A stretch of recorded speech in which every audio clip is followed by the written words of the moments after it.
Ahí está. Bueno, vamos a retomar entonces. Como les estaba explicando, ¿verdad? Antes que se cortara la clase, estas serían parte de las vías respiratorias bajas o inferiores. A partir de la tráquea, ¿verdad? La tráquea, que sería esto que nosotros podemos palpar acá, los bronquios, que serían esto, los bronquiolos, que ya serían esta partecita, y estos, que parecen racimos de uva, ya serían entonces los alveolos. Y acá justamente es en donde se da ese intercambio gaseoso, que a través de esto que están viendo, estas pequeñas redes rojas y azules serían las venas y las arterias. Llega sangre desoxigenada a través de esta venita y pasa sangre oxigenada a través de esta venita. ¿Está bien? Esta arteria. Bueno, la tráquea permanece siempre abierta gracias a sus anillos cartilaginosos incompletos y sirve de paso a la corriente aérea, al paso del aire entonces. Y esta es la forma que tiene esos anillos cartilaginosos. Esto sería acá. Y esta parte ya se empieza a ramificar con los bronquios, los bronquiolos y los alveolos. Los bronquios se ramifican en tubos cada vez más finos que acaban en los sacos alveolares. Los alveolos están rodeados por una red de capilares sanguíneos, que es lo que les mostré acá. Esta red capilar, ¿verdad? Muy bien. Y los alveolos, que serían estos que estamos observando acá, tenemos dos tipos. El tipo 1, que sería neumocito tipo 1, llevan a cabo el intercambio gaseoso, ocupan un 95% de la superficie del alveolo gracias a sus prolongaciones citoplasmáticas. Son células planas en epitelio plano, monoestratificado, muy delgado, núcleo con protrusión, digo bien, hacia la luz alveolar, pocos orángulos y con uniones estrechas entre neumocitos vecinos. Tienen lámina basal. Acá describe más o menos cómo serían esas células pulmonares tipo 1 de los alveolos. El tipo 2 menciona que son células cúbicas con microvellosidades apicales abundantes, son el 60% en número, pero ocupan solo el 5% del espacio porque son muy pequeños.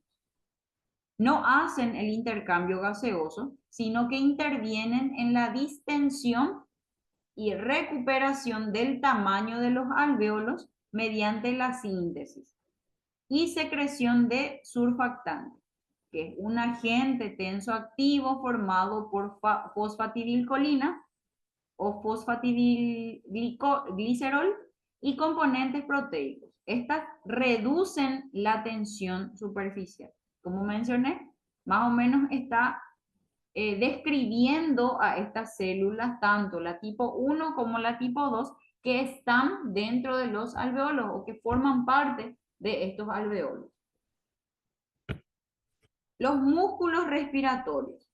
Dijimos que para que se realice la inspiración y se pueda aumentar de tamaño el tórax, para que dé paso a eso, también acá interfieren ciertos grupos musculares para lograr eso, ¿verdad? Los pulmones carecen de músculos, no tienen movimiento propio. Los músculos respiratorios son los que modifican el volumen de la caja torácica, tanto para que se haga más grande en la inspiración o para que se haga más pequeña en la expiración. Estos músculos que modifican el volumen de la caja torácica serían los músculos del cuello, del hombro, los intercostales, los abdominales y el diafragma. Entonces, estos serían los que intervienen o van a intervenir en el volumen de esa caja torácica. Los músculos respiratorios, en este caso, el músculo inspiratorio, que era la inspiración.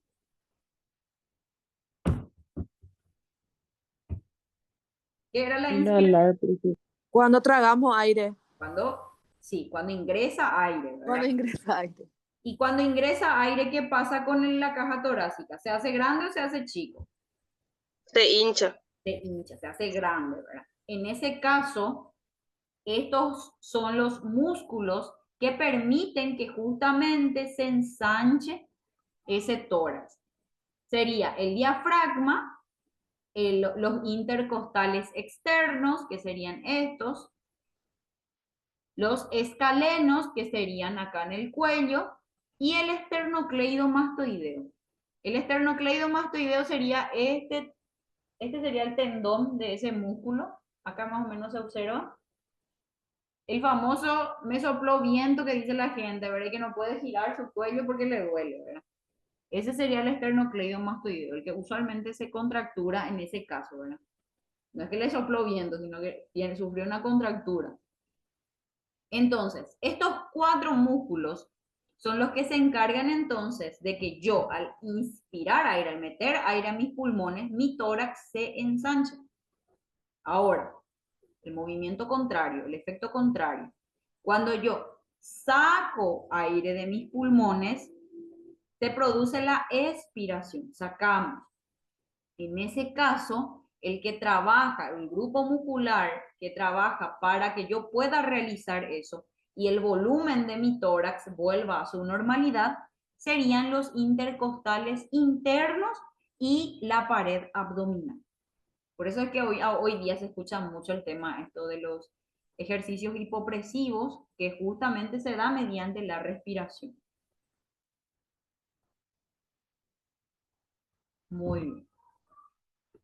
Ok, entonces, una ventilación pulmonar sería en la inspiración, esto se agranda, ¿verdad? Y acabamos de escribir un poquitito. La flechita verde indica los músculos intercostales se contraen. La flechita amarilla o naranja, las costillas se elevan. La flechita azul, el diafragma se contrae y tira de los pulmones hacia abajo. La flechita lila, la caja torácica aumenta de volumen. Y por último, el aire entra en los pulmones. Entonces,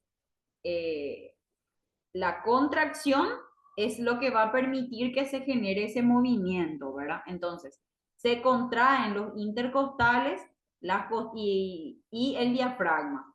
Entonces, la costilla se eleva para aumentar de tamaño. Entonces, ahí para dar paso al aire, ¿verdad? Para que entre el aire. Y la aspiración es todo lo contrario. Y acá pueden hacer relación entre una imagen y otra, ¿verdad? Una está más grande y la otra está más chica. Acá se hace todo lo contrario a lo que sucedió en la inspiración. La flechita verde, los músculos intercostales se relajan. Las costillas bajan. El diafragma se relaja. La caja torácica disminuye de tamaño y el aire sale de los pulmones. Durante pandemia, estuvimos escuchando mucho el tema de saturación de oxígeno, espirometría y demás. Y esta técnica, la espirometría, usualmente se le realizaba a los pacientes que sufrieron COVID y que se quedaron sin fuerza pulmonar, se quedaron sin fuerza en los músculos de la respiración, ¿verdad? Lógicamente, a raíz de todo lo que le ocurrió, ¿verdad? La espirometría es una técnica que mide los volúmenes y capacidades pulmonares. Mide la fuerza de expiración. Entonces, ¿qué se va a controlar acá? ¿Cómo metemos aire a los pulmones o cómo sacamos aire de los pulmones?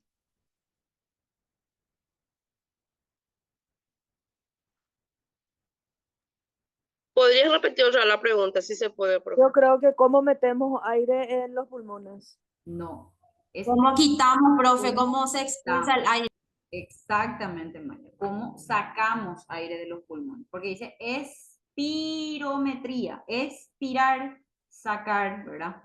Entonces, la espirometría lo que va a determinar es la fuerza con la que nosotros podemos sacar aire de los pulmones. Entonces se utiliza este espirómetro. Entonces yo meto la suficiente cantidad de aire a mis pulmones y trato con esta boquilla, lo que hago es soplar hasta donde mi pulmón dé, ¿verdad? Entonces sacamos todo el aire que podamos y eso es lo que va a determinar la fuerza con la que estamos sacando ese aire. Si el pulmón está débil, no vamos a poder sacar con suficiente fuerza ese aire de los pulmones. Y es lo que ocurrió mucho con estos pacientes post-COVID. Muchos pacientes tuvieron que hacerse fisioterapia respiratoria, por ejemplo, para poder otra vez subsanar la falencia que estaban teniendo, ¿verdad? Entonces, esta era una técnica que se utilizaba mucho con ellos para poder lograr otra vez tener esa fuerza de expiración. Como les dije, nosotros inhalamos aire por la nariz, pero podemos sacar aire por la boca y por la nariz también. Entonces, mientras yo estoy hablando, por ejemplo, yo estoy expirando, estoy sacando aire de mis pulmones, ¿verdad? Entonces, evidentemente, si yo no tengo fuerza pulmonar, ni siquiera voy a poder hablar, que es lo que ocurrió mucho con estos pacientes. Bueno, la regulación de la respiración. La frecuencia respiratoria en reposo oscila entre 16 a 18 respiraciones por minuto. Evidentemente, si yo estoy haciendo actividad física, esta frecuencia va a aumentar o va a bajar.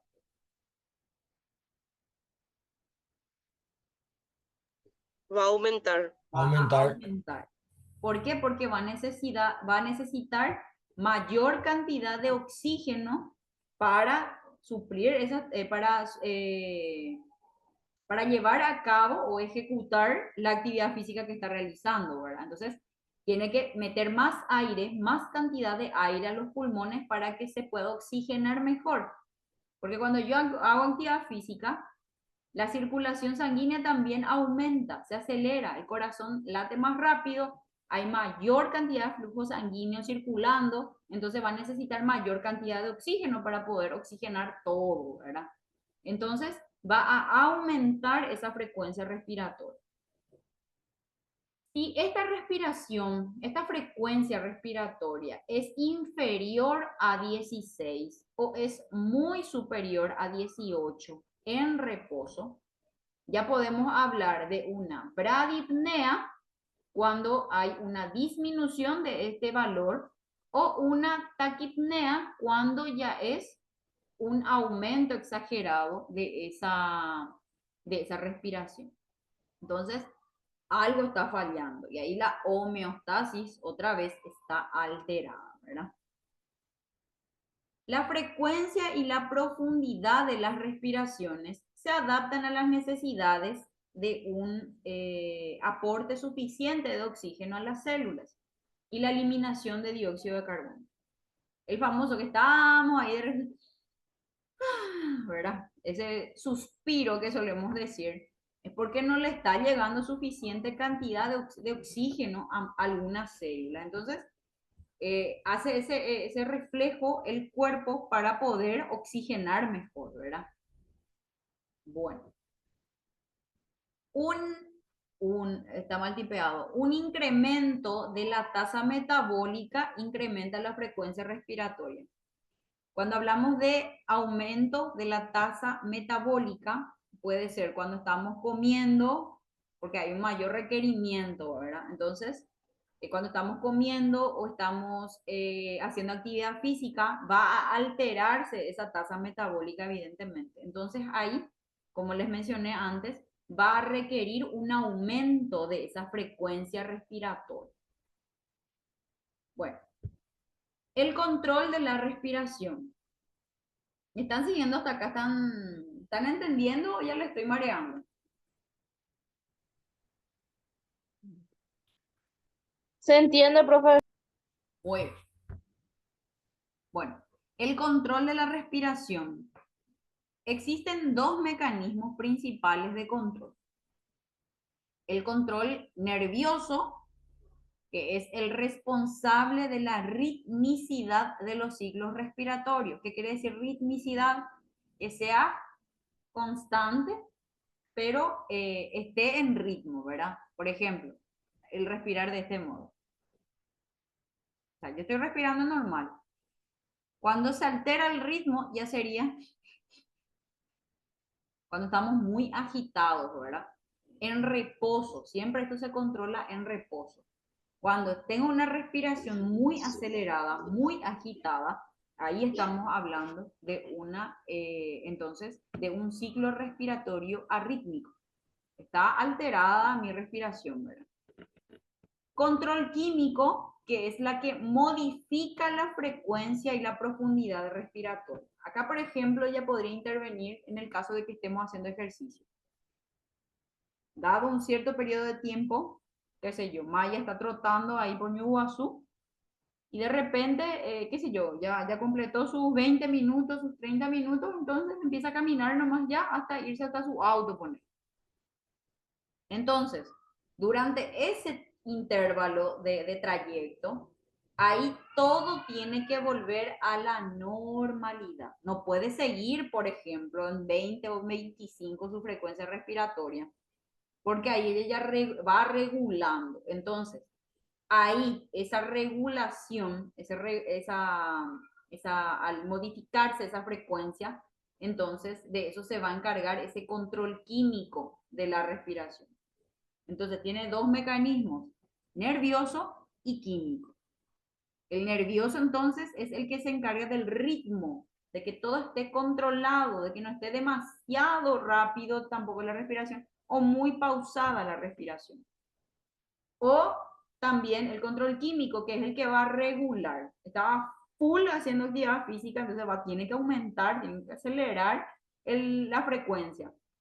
Pero cuando ya empieza a reposar, cuando ya entra en calma, ahí va a regular otra vez a su normalidad. Bueno. El control químico, y acá vamos a hablar un poquito otra de cada uno. El patrón cíclico de la respiración se puede modificar por cambios en la concentración de dióxido de carbono, oxígeno o en el pH. Los receptores que responden a estos cambios son quimiorreceptores o neuronas especializadas en detectar cambios de concentración. Los quimiorreceptores pueden ser periféricos o centrales. Los periféricos, ¿qué parte era la periferia? El sistema periférico que habíamos mencionado en la clase de sistema nervioso. ¿Es la parte de arriba o la parte de abajo?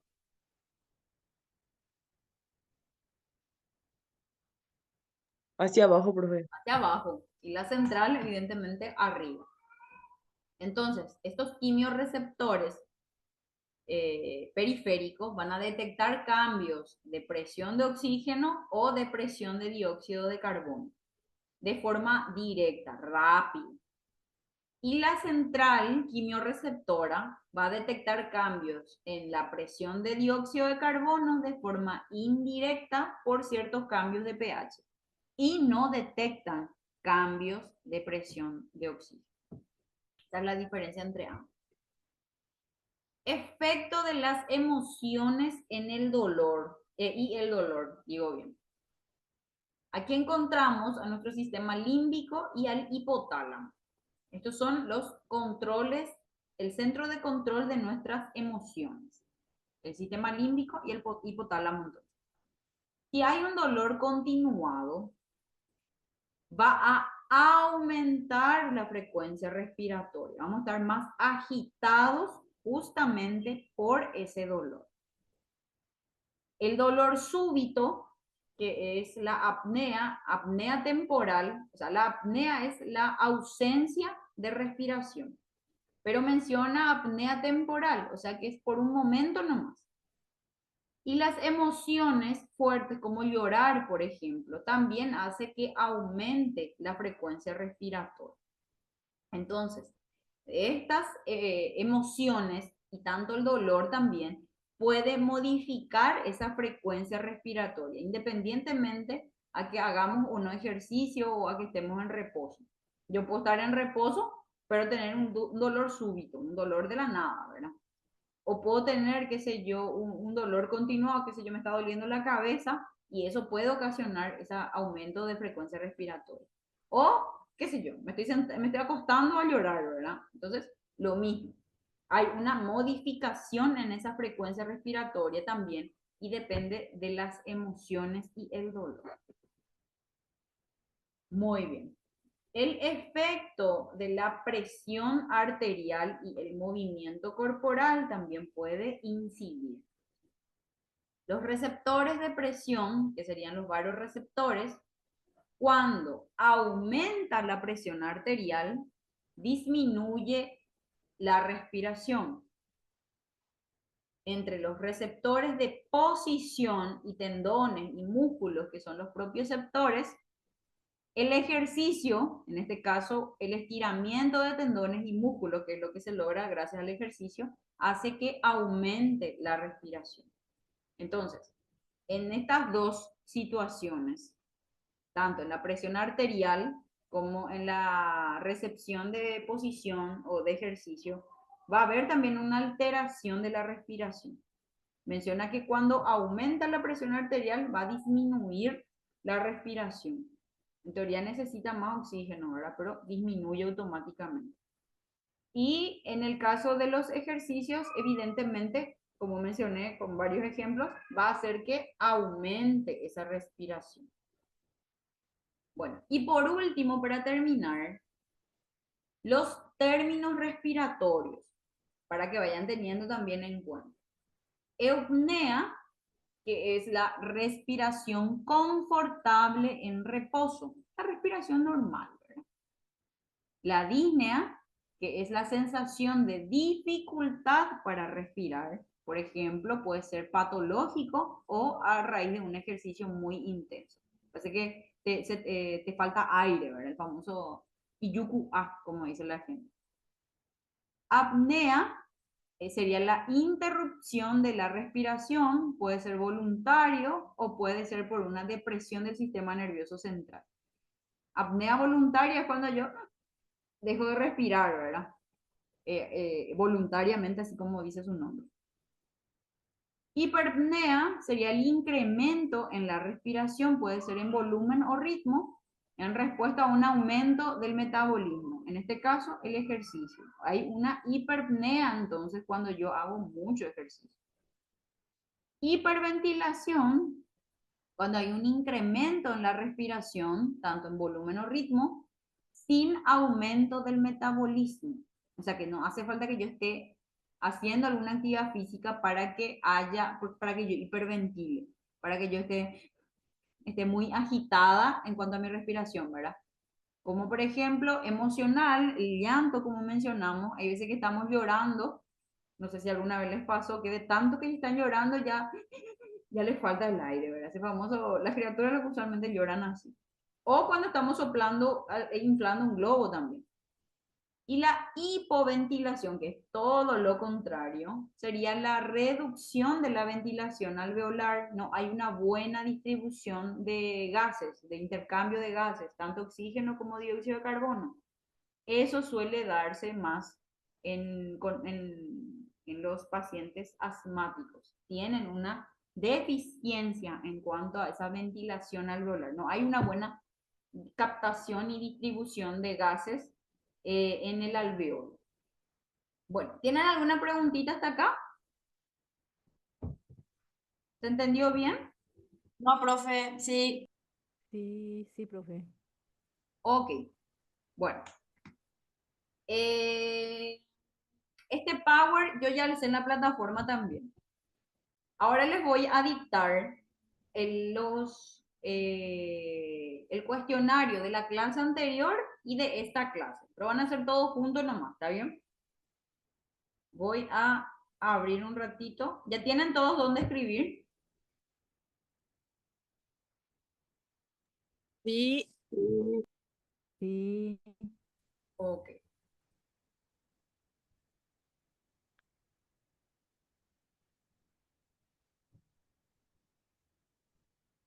Ratito.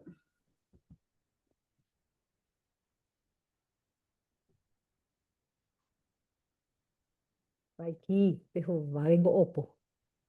Pongan en silencio sus micrófonos, por favor. Aquí.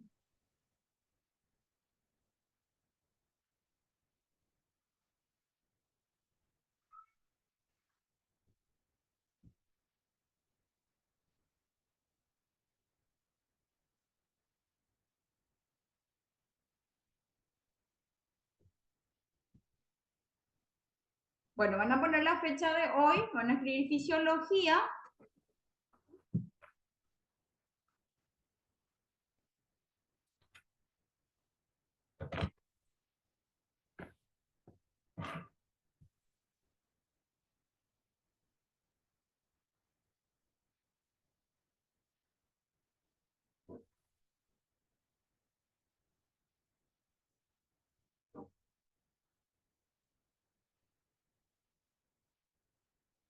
Tema, fisiología.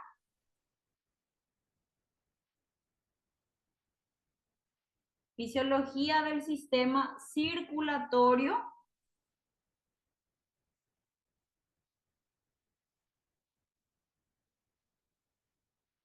y linfático.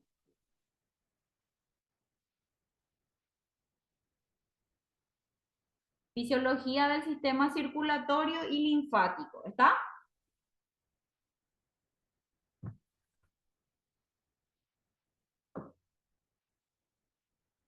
Chicos, háblenme porque no les veo. Sí, Sí, profe. profe. Ok. Sí, sí, sí. Sí, Ahora no les puedo profe, ver ya porque está. estoy con Power. El segundo tema es fisiología del sistema respiratorio. Porque de los dos temas lo que van a hacer el cuestionario. Fisiología del sistema respiratorio.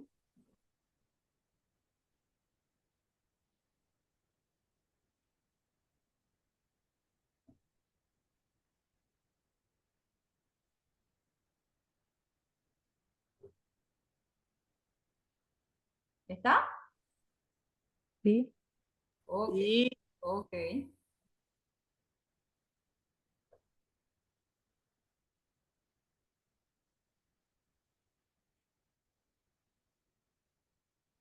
¿Por qué se le denomina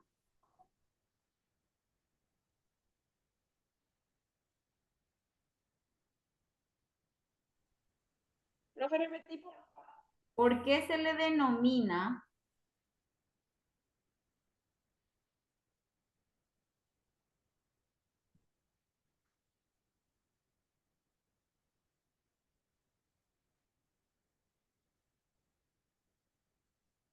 ¿Por qué se le denomina sistema circular al sistema circulatorio?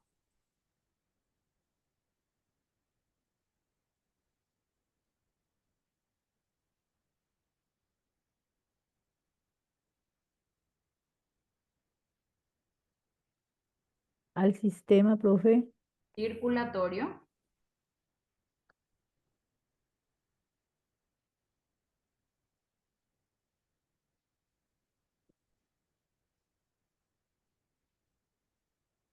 Siguiente. ¿Cuál es el órgano más importante?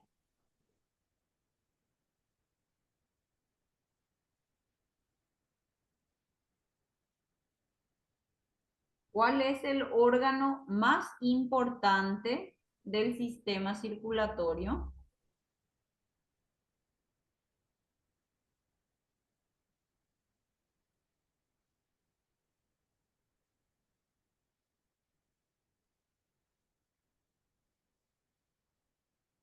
¿Cuál es el órgano más importante del sistema circulatorio? Siguiente.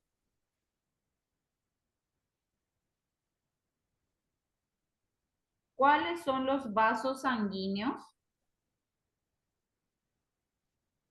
Y entre paréntesis, citar. ¿Cuáles son los vasos sanguíneos? Citar.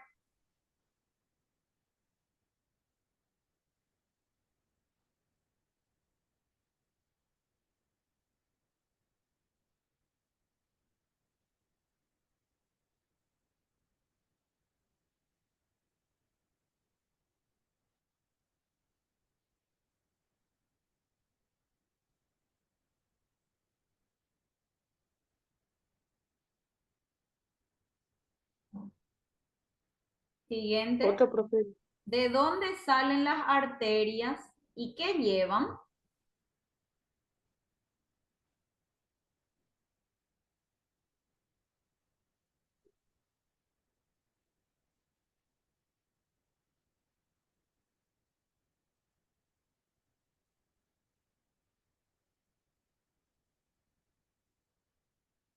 ¿De dónde salen las arterias y qué llevan?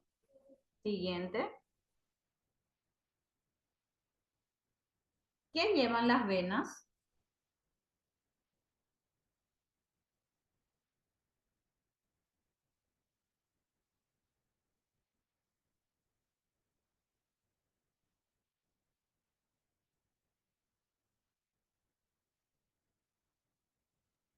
¿Puedes repetirme, profe?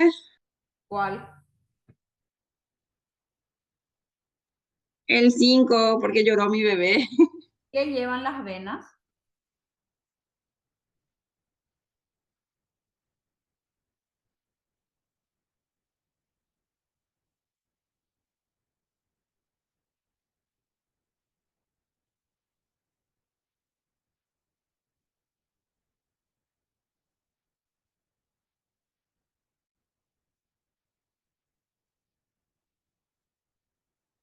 Siguiente. Cita. Tipos de circulación.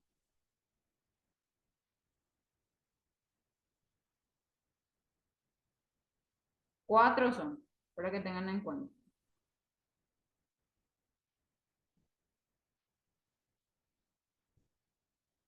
Siguiente.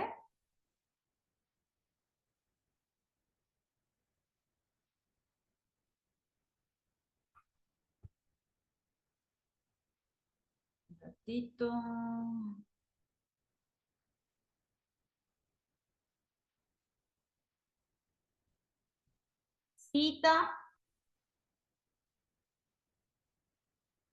Cita los órganos del sistema linfático. Cita los órganos del sistema linfático.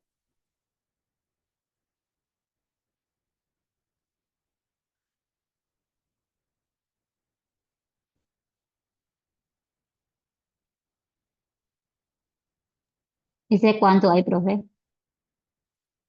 Entonces, hay El 7. 6.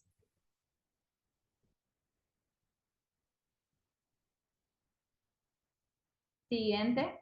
¿Qué son los vasos linfáticos? Profe, ahora el que vas a decir, el 8 ya. Sí. ¿Qué son los vasos linfáticos?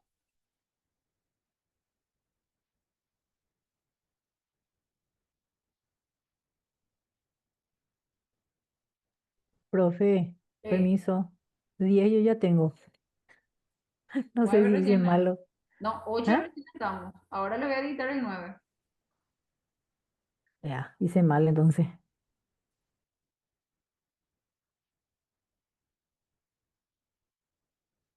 Bueno, ¿qué son los vasos linfáticos? ¿Hasta ahí ya tienen? Sí, Ok.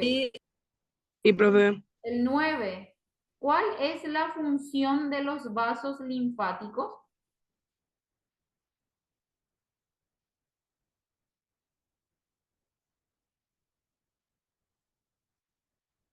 cómo, profe? ¿Cuál es la función de los vasos linfáticos?